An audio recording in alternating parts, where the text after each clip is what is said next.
Hello grade 3s. Today I'd like to talk to you about patterns. We have seen patterns since kindergarten. We talk about them a lot, so this is something that we're all familiar with. These patterns are going to be a little bit different though today. We look at patterns when we're at school, we see patterns in the store or at home, and I want you to take a look and make note of some patterns that you might see in your house. We see this pattern on the table that I have. We see a pattern on the blanket that I have. We even see patterns in numbers. Looking at this 100 chart, we see patterns. I have some of these numbers covered up. You don't know what those numbers are because they're covered. But because of the pattern, you do know that you do know what those numbers are. You know that this is a 44, right? Because it's increasing by ones. If I were to cover the ones and just look at this column, you would know it's increasing by 10. So if it's 64, then comes a 74.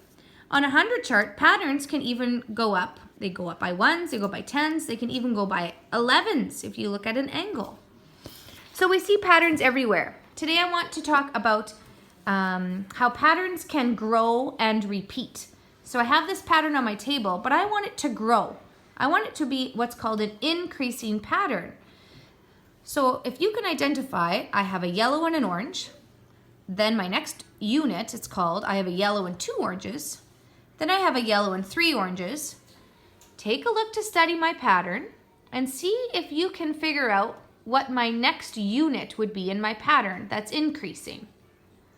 I'm sure most of you got it. It's a yellow and 4 oranges. So that is my increasing pattern. I've also made another pattern here using Lego. So I started with 1 block, then I went to 2, then 3, then 4. You can make a decreasing pattern by going this way. You can go from 4 to 3 to 2 and to 1. So I have a challenge for you, and I want you to think about how you can make an increasing pattern with using materials that you have at home.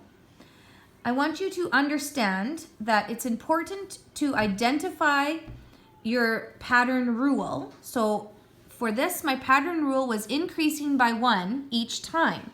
So I want you to identify your pattern rule and how you're going to increase it, how your pattern will grow. My challenge is for you to make a pattern at home using any materials that you would like. I want you to make sure you have 3 before you ask anyone else what the next pattern would be. So you can draw your pattern out, you can build your pattern, but I really want you to explain your pattern rule. So I can adapt this pattern as well by adding some more blocks.